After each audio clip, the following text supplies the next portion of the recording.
U.S. Soccer Caves agrees to a $24 million equal pay settlement for women's team. Now, before we get into this article, I do want to point out some caveats to this story. One of the primary arguments for why the women's team should be paid as much as the men's team, if not more, that I've seen thrown out, is the fact that the women's team is actually competitive on the global scale. The U.S. women's team has actually won a few World Cups. I think the best the men's team has ever done is they made it to the quarterfinals one time. So clearly, at least when you compare them to within their own groups, the women's team is far superior to the men's team. They can actually win international championships and World Cups. The men's team never even comes close. So clearly they should be paid more, right? Where the argument falls apart is it doesn't matter that technically the women's team is better. The men's team still sells more tickets. Even though they lose, the men's team gets more people to come watch them. They make more money than the women's team. And that's all that matters. That's actually the biggest contributing factor to what athletes get paid is how many tickets do they sell? How many butts do they put in seats? The women's team doesn't put butts in seats. Although that might change once the women's team is pretty much completely replaced by trans women. I'm sure there's going to be a lot more viewers because the sport's going to be getting played at a much higher level. We're going to have to wait and see what happens there. But I just wanted to get these caveats out of the way there. That despite the fact that the men's team has never even come close to winning a World Cup while the women's team has multiple times, the men's team still gets more people to watch them. The U.S. Soccer Federation has backed down after a 6-year legal battle and has agreed to fork over $24 million in pay and bonuses to the U.S. women's soccer players to bring them up to the scale male players are paid. Remember, where does this money come from? Oh, right, it comes from the male team selling tickets. Now, thinking about this has to be rough, man. This is brutal. Like, honestly, I don't know what to think about this. I don't know if I was one of these women's soccer players and I saw that despite, like, even after winning the World Cup, the men's team was still getting considerably more tickets despite losing. That would hurt, man. That would absolutely hurt. So according to the agreement, the women's players will all split $22 million, which is only about a third of the damages they sought in the lawsuit. The league is also chipping in $2 million to benefit the players after they retire, as well as programs to help grow the sport of women's soccer, the New York Post reported.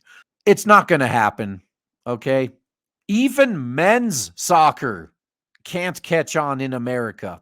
Although the more South American and Central American immigrants we get, that's going to change. Because goddamn do they love themselves some football. But for now, good fucking luck. In the future, the league will pay female players the same rate as male players are now paid. In addition, the women's also now receive the same World Cup bonuses that the men get upon reaching the tournament. A U.S. women's national team star Megan Rapinoe celebrated the settlement. Wait. Wasn't she fired, though? For our generation, knowing that we're going to leave the game in an exponentially better place than when we found it is everything.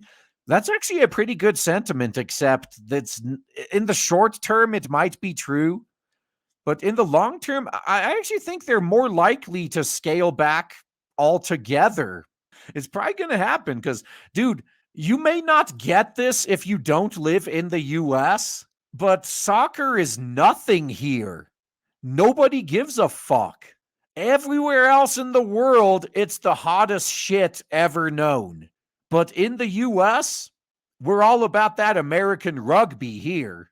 So that's what it's all about because, to be honest, there's no justification in all of this if you don't make sure it never happens again. So again, what's more likely to happen is they shut down both the women's and the men's leagues.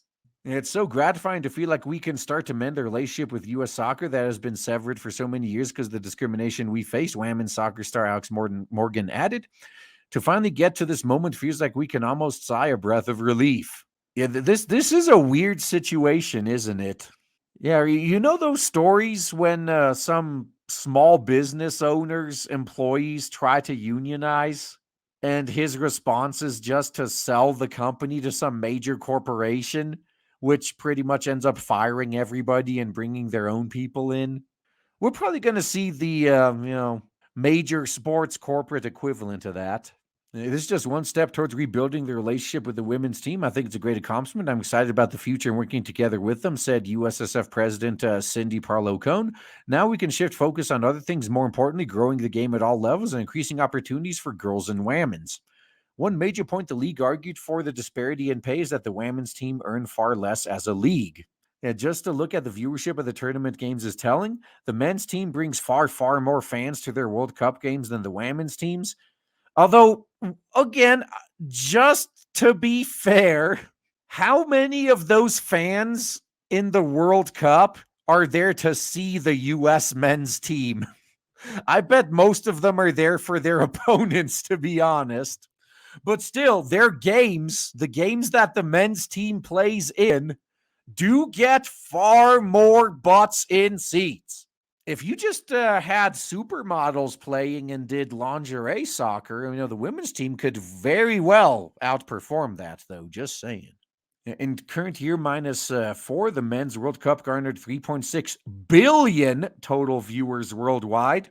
See, those of you who are in the US, if you doubted me when I said how big this sport is outside of the US, 3.6 billion worldwide. Half of the rest of the world was watching the World Cup. That viewership brought $6 billion in profits to FIFA, the International Soccer League. On the other hand, the last Women's World Cup in, current year -7, they don't have very many World Cups, do they? Only saw 764 million viewers, which is still a lot higher than I thought it would be. It's a huge disparity and an essential marker in what the two leagues earn from fans. Yeah, so now the women's league just exists as charity from the men's league. Men's soccer brings more fans and more of the fans' money to the sport. And now that the league is being forced to pay its female players millions more in salary and bonuses, that is millions more the league will not earn to help keep the whole thing going. So what's likely to happen is they're probably going to lower the men's team salary to compensate and also lower the women's team as well to match since they're even now. But yeah, that's what's going on. This sport is already hanging on by a thread in the U.S., and I guess this is just another nail in its coffin. We'll see, though. Once Latin American immigration speeds up, we're probably going to get a lot more interest.